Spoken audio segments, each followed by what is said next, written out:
All right, this is the July 2025 MEO Class 1 paper, um, which was a straightforward in nature, and 6 questions to be attempted like usual. Out of the 9 questions, there were 5 of them which were repetitive, and then one question you had to juggle between the questions which were relatively new. So let's begin with the first question. So, with the reference to the wreck removal, define wreck, discuss the different categories of wreck identified under the convention, briefly discuss the objectives, key provisions of the conventions, also analyze the legal and environmental implications of a wreck, focusing on the responsibilities of ship owners and coastal state.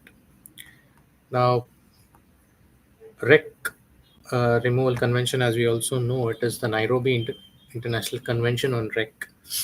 It has come into the force in the year 2007. And coming to the definition of the wreck, so wreck has uh, quite a lot of definitions, but then they come under certain categories. So a sunken or a stranded ship can be considered as a wreck. Any part of a sunken or a stranded ship, like a cargo equipment or article lost from a ship. It can even be a container which has fallen down, a gangway ladder which has fallen down from a ship, can be considered as a wreck. A ship about to sink or stranded ship which is not sunk but it has lost its control, about to sink any time, or it is stranded, can be considered as a wreck. Objects lost at sea from a ship may pose a hazard to the navigation or marine environment. These are considered wreck only if they pose a hazard, which is assessed based on the criteria of navigation, risk, environmental risk, and location and depth, etc. So, like we understood, a sunken or a stranded ship, any part of a ship that has been dislodged, a ship which is about to sink or it is totally stranded, or any objects that is lost from a ship can be considered as a wreck. Now, the objectives and the key provisions of the convention. It is to establish a legal framework for the prompt and effective removal of wreck that poses hazard, to protect navigation and the marine environment from hazard caused by shipwrecks, to clarify liability and ensure financial responsibility of ship owner. Now, what usually happens when there is a wreck that has fallen down? So, the immediate action was not being taken earlier.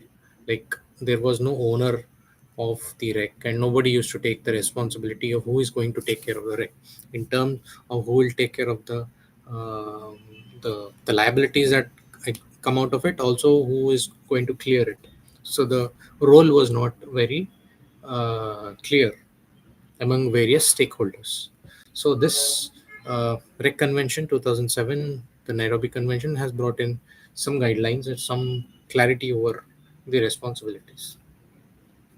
So this is mostly done to protect the navigation, the marine environment from hazards caused by shipwrecks, to clarify liability and ensure financial liability of ship owners. Even the financial liabilities, the ship owners were not ready to take the financial liabilities of this um, this wreckage. So now that has been fixed.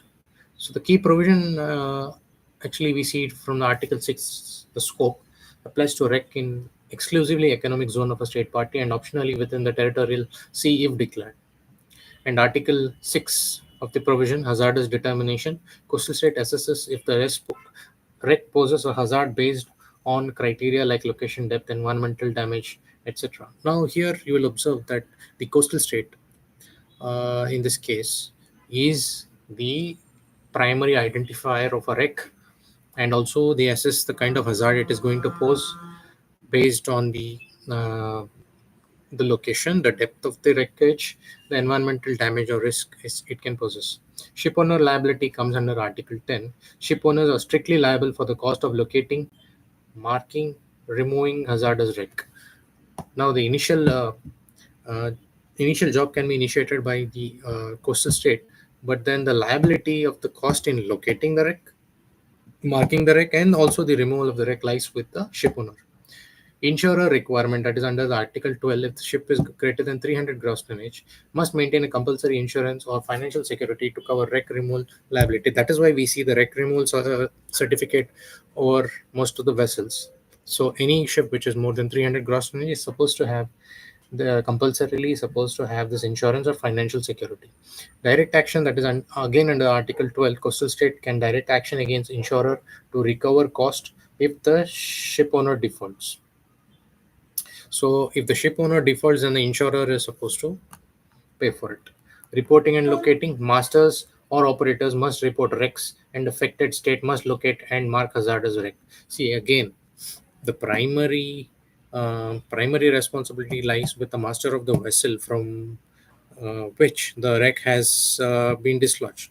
So he has to inform, and the task of marking and the removal can be carried out by the coastal state. Of course, the liability again comes over the ship owner. Analyze the legal and environmental implication of a wreck, focusing on the responsibility of ship owner and coastal state. So, in all these answers, we'll observe one thing, that the coastal state and the ship owner are the primary parties in this. The legal implications, again, strict liability of ship owners. Ship owners are held strictly liable for hazardous wreck, regardless of fault. This ensures timely response and compensation. Timely compensation and timely response both are very important. It lies with the ship owner or the operator. Mandatory insurance, ship owner must carry insurance to cover the removal costs. This provides financial assurance to coastal states and reduces delays. So unless there is a surety that that the payment is going to be done to whoever it is, uh, the coastal state is confident that it can be done at the earliest possible time. See, you can observe this in the case of the ship which has sunk coast of Cochin some time back. So a lot of containers were dislodged, and they were floating well across the shores, and also the ship sunk in the meantime. So here is a classic case of this incident, where the coastal state has located the containers. Uh, Also, the Indian Coast Guard was in a process of uh, getting all these containers on board before the damage could happen, before the pollution could occur. So here, the ship must have carried that financial security on board, which has been produced. Original must have been there on board, and that has been with the coastal state, and through which he has been assured that all the cost that will occur in recovery will be taken care of. Now, enforcement by coastal state. Coastal state can remove wreck themselves and recover the cost from ship owner or insurer. Jurisdiction and sovereignty again. While the convention mainly applies to exclusively economic zone, coastal states can extend its application to their territorial sea, reinforcing their sovereign rights. Okay.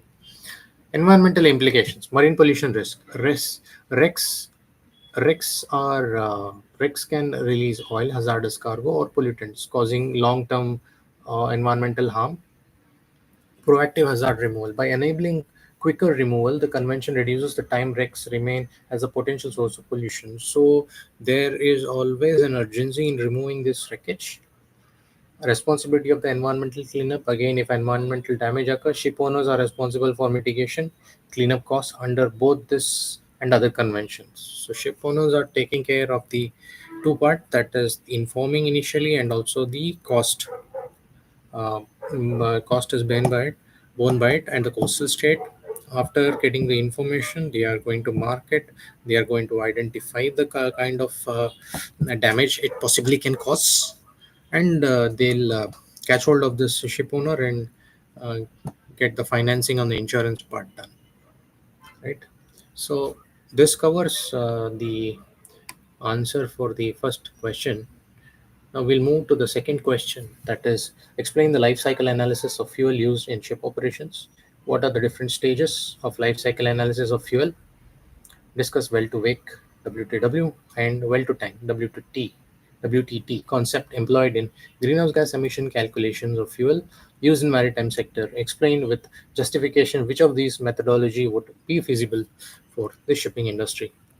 Basically, life cycle analysis, by the definition, is a systematic assessment of the environmental impacts associated with all stages of the fuel in life, from raw material extraction to final use and disposal.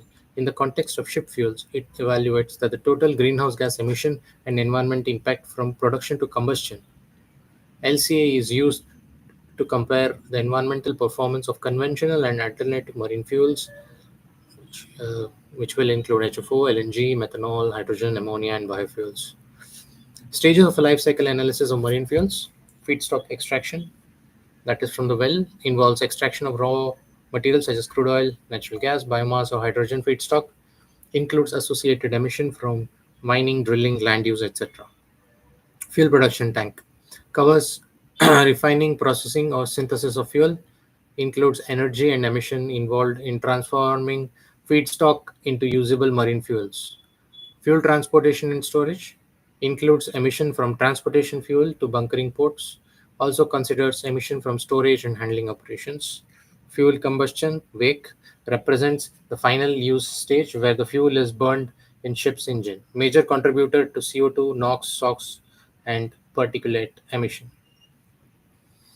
Discuss well to wake and wake to tank concept employed in greenhouse gas emission calculated as a fuel calculation of fuels used in maritime sector. Explain with justification which of these methodologies would be feasible for shipping industry.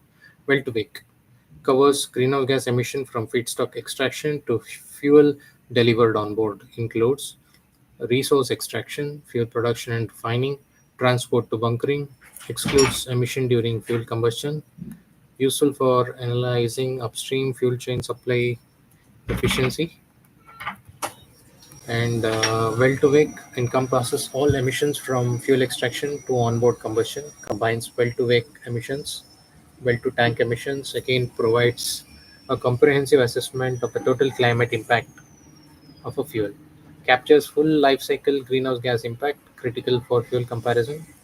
Now there is a comparison table, parameters well to wake and well to tank. Parameter, what is the focus? Upstream emission. Well to wake will be full life cycle emission, includes combustion. Well to tank, no. Well to wake, yes, it includes combustion. Now because well to tank is just through the storage tanks, and well to wake is basically up to the combustion, so there is a combustion. Use in policy, fuel production and infrastructure, full fuel comparison, IMO use, application, infrastructure planning, R&D, carbon accounting, and regulatory limits.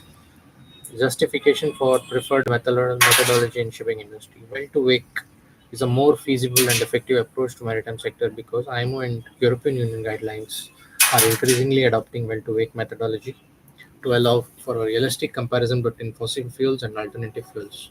Ensures no emissions are overlooked, especially with alternative fuels, which may have zero emissions at combustion but high upstream emissions. Like the synthetic fuels, during their initial stage of production, there is more emission.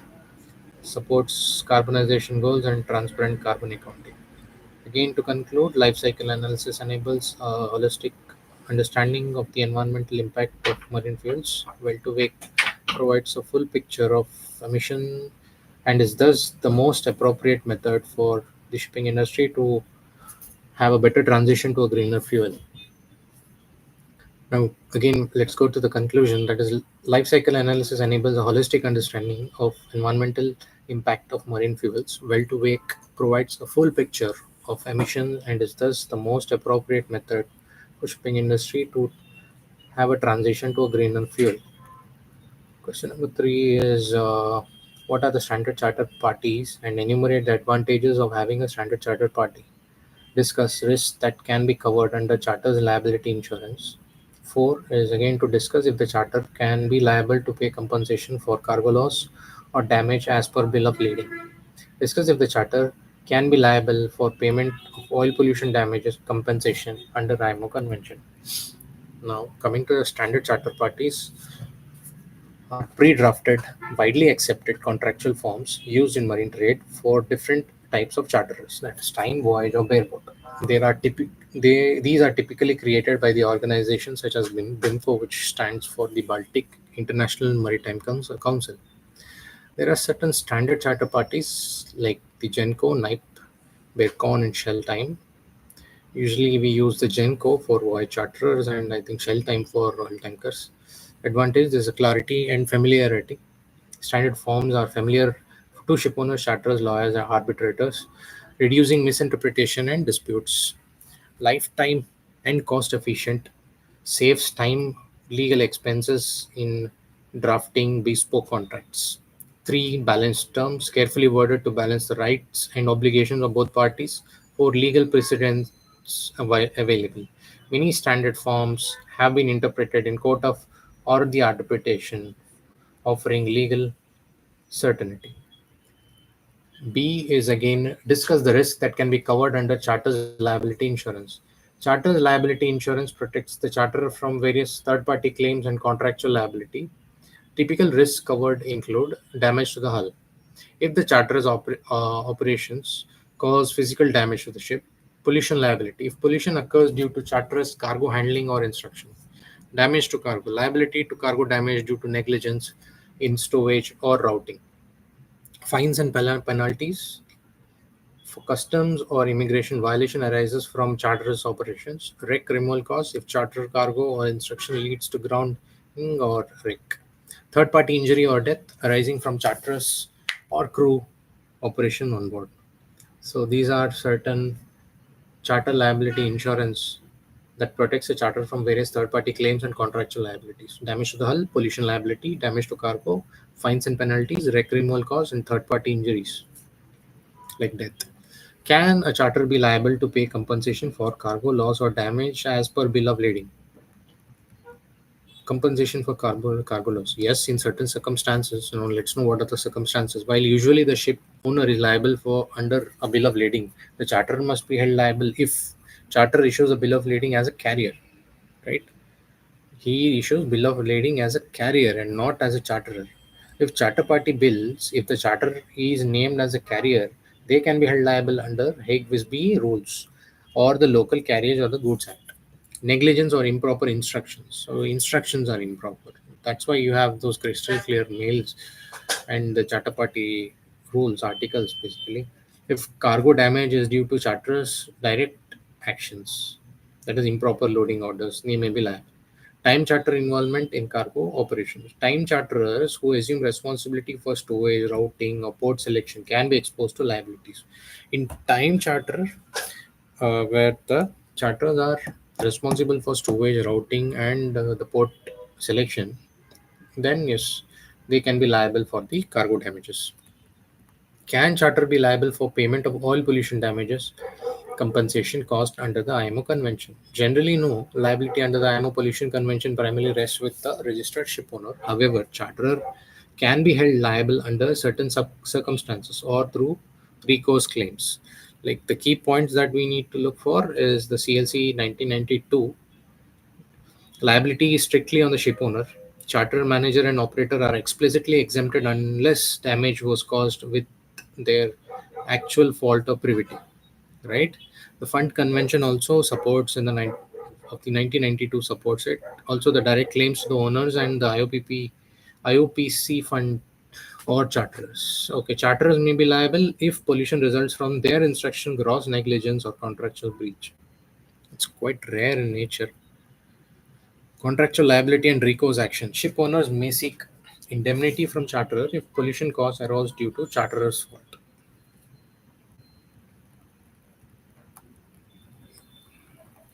Like, let's go to the question number 4. Explain the phenomena of liquefaction of solid bulk cargoes, including the conditions under which it occurs and its contributing factors. B. Briefly discuss the dangers posed by liquefaction to stability and the safety of the vessel, providing examples of incidents caused by liquefaction. Outline the preventive measures and regulatory guidelines for minimizing the risk of cargo liquefaction during loading, transportation and discharge. Liquefaction is a process where moisture-laden solid bulk cargo, like the ores, concentrate, coal, nickel ore, especially you'll see it in nickel and iron ore, transforms from solid to a fluid-like state due to compaction and agitation under voyage. See, during a voyage there is a compaction, you're trying getting compacted, and so there's agitation. This can lead to a moisture-laden solid bulk cargo. When does it occur? Ship During ship motion, vibration, rolling causes moisture within the cargo to migrate and build up pore water pressure. Once this pressure exceeds the cargo's shear strength, the material starts behaving like liquid if it looked dry when loaded. So it may look dry when it was loaded, but then after a certain period of time, due to the liquid present, basically due to the moisture, it may liquefy. Contributing factor: high moisture content, above the transportable moisture limit. Fine particle size, more prone to compacting and poor pressure development. Insufficient drainage, water cannot escape, leading to fluid buildup. Yes, if there is no proper drainage of the water into the bilges, then again fine particle size, more prone to compacting and poor pressure development. Ship movement, rolling and pitching accelerates the liquefaction process. Briefly discuss the dangers posed by liquefaction to the stability and safety of a vessel, providing examples of incidents caused by liquefaction. Dangers to stability and safety: free surface effect. Liquefied cargo shifts like liquid, creating free surface effect, reducing stability. Sudden cargo shift may lead to dangerous list of capsizing, especially in heavy seas. Hull stress and damage. Uneven weight distribution can cause structural damage. Loss of crew and vessel, again, often occurs suddenly with little warning. Examples of liquefaction-related casualties is MV Jupiter sank off Vietnam due to bauxite liquefaction. There was one survivor from the 19 crew. MV Emerald Star sank in Philippine Sea while carrying nickel ore. 10 crew were lost. MV Harita Bauxite, again lost in South China Sea, carrying bauxite cargo caused by liquefaction. Outline the preventive measures and the regulatory guidelines for minimizing the risk of cargo liquefaction during loading, transportation, and discharge. Moisture content testing. Again, moisture content testing of a cargo transportable moisture limit, the TML, must be checked before loading. Cargo certification IMSPC code. Shippers provide declaration of moisture content and TML. Sample testing done more than 7 days prior shipment. Not more than 7 days prior shipment, the testing has to be done. Pre-loading inspection. Master has the right to refuse the cargo if it appears wet or unsafe. Check for free moisture, puddles, fluid behavior. Use of trimming and stability measures. Proper trimming reduces shifting. Vessel stability criteria must be verified before sailing. Weather routing and ballasting. Avoid severe weather to minimize motion induction liquefaction. Ensure ballast and tank management supports trim and stability. Crew training and awareness. Officers should be trained in IMSPC code, provisions, and signs of cargo liquefaction. Again, regulatory guidelines is IMSPC code. So, last chapter 6 requires cargo information, that is TMLC and moisture content. IMO circulars, especially for bauxite and nickel cargo, highlighting the hidden liquefaction risks. Summary table phenomena: solid cargo behaves like liquid due to moisture and vibration. Main risk: ship instability, capsizing, loss of life in vessel. Examples: MV Jupiter, Emerald Star, and Harita Bauxite. Regulation IMSPC code, SOLAS chapter 6. Mhm. Okay, question number 5. What are the perils of sea which are covered in a marine insurance contract? What can an insured do to cover a peril other than an insured peril of the sea? Explain with examples. Also, enumerate the perils which are covered under marine insurance contract, but onus of the proof is upon the insurer to provide the assured want of due diligence to avoid claims. What are perils of sea under the marine insurance contract? Perils of sea refers to the uh, accidental events occurred at sea that causes damage to the insured property, which are not due to the ordinary action of wind or waves but are extraordinary and unforeseen maritime hazard. These are covered under Section 55(1)(c) again of the Maritime Insurance Act 1963 and under a standard clause such as Institute of Cargo Clauses ABC. Again, what are perils of sea under marine insurance contract? Peril of sea refers to the accidental events occurred at sea that causes damage to the insured property, which are not due to the ordinary action of wind waves, but are extraordinary and unforeseen maritime hazards. Right? Examples: storms and heavy weather. stranding and grounding, collision with another vessel, sinking and capsizing, waves breaking over the ship, seawater ingress due to the hull breach. These are certain examples of peril of sea.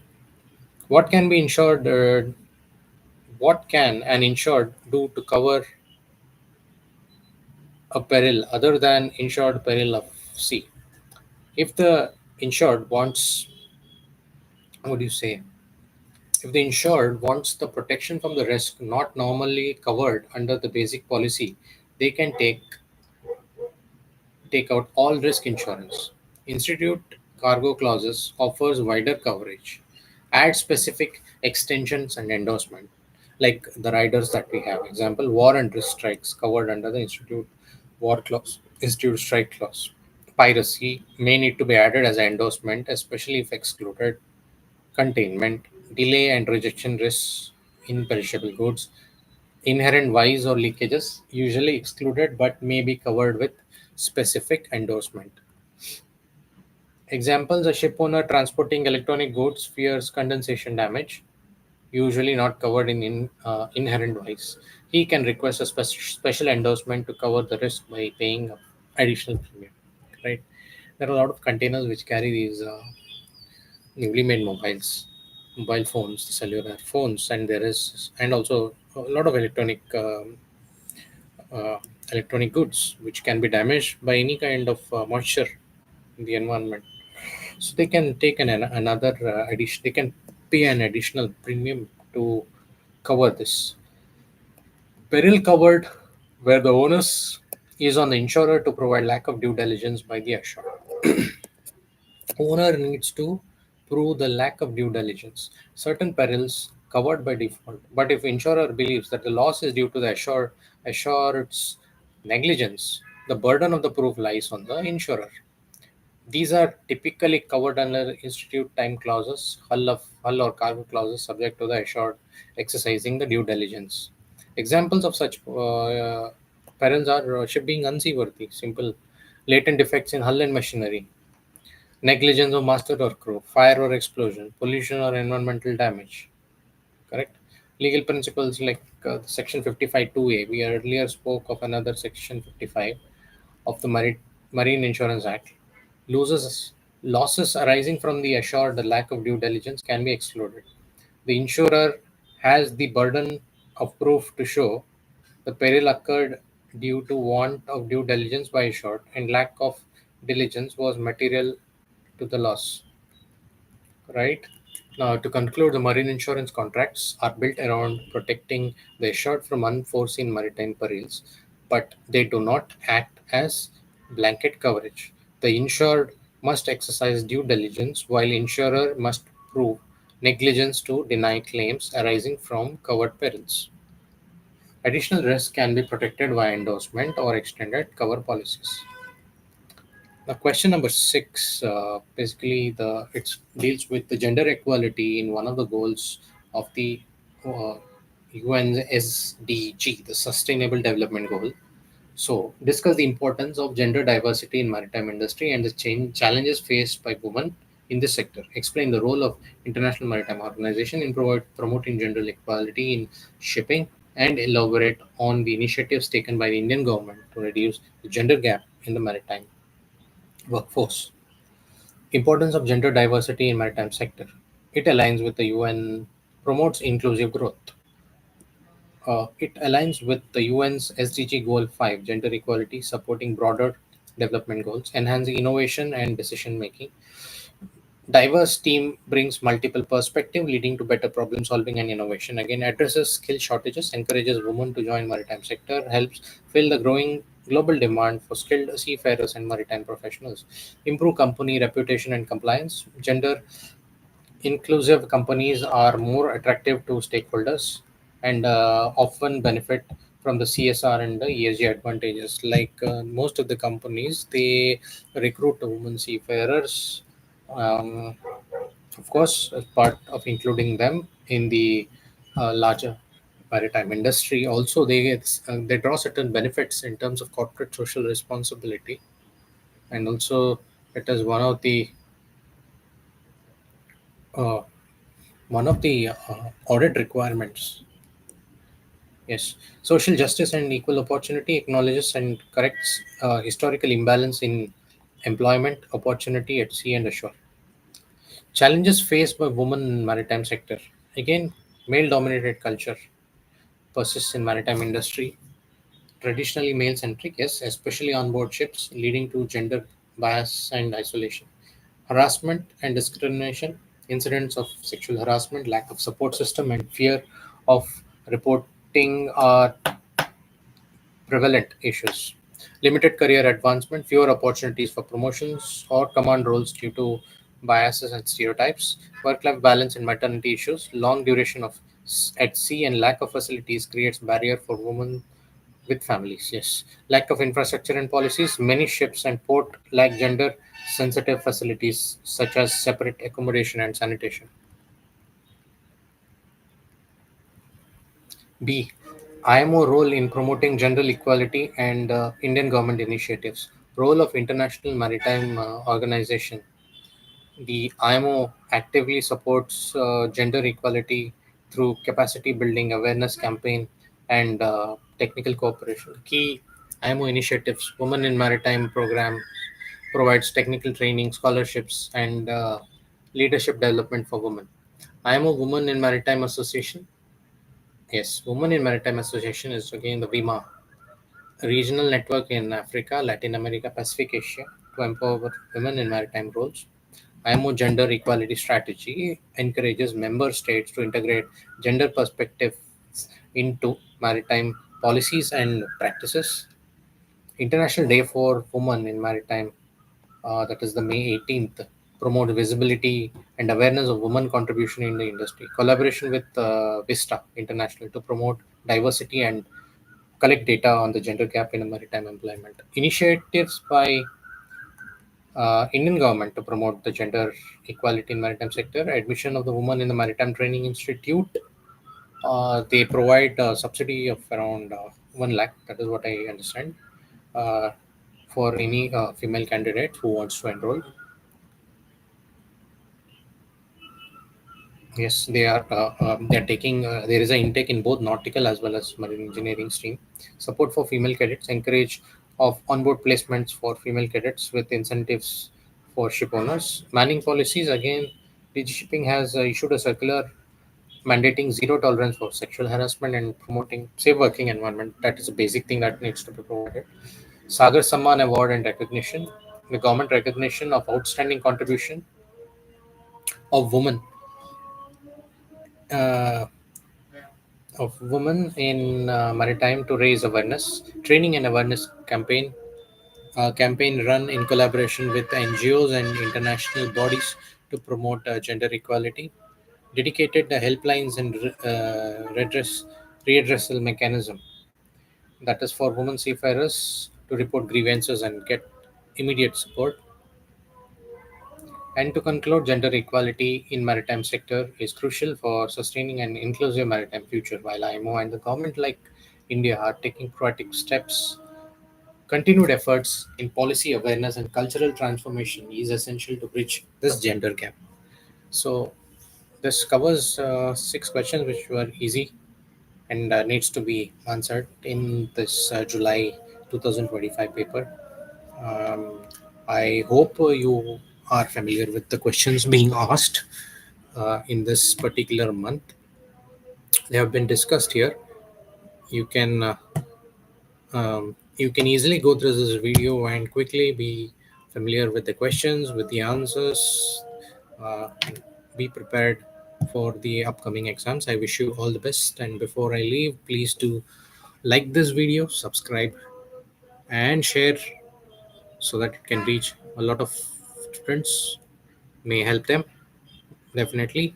And please drop in your comments if you want any other particular topics to be covered in specific. So thank you very much. Thank you for watching.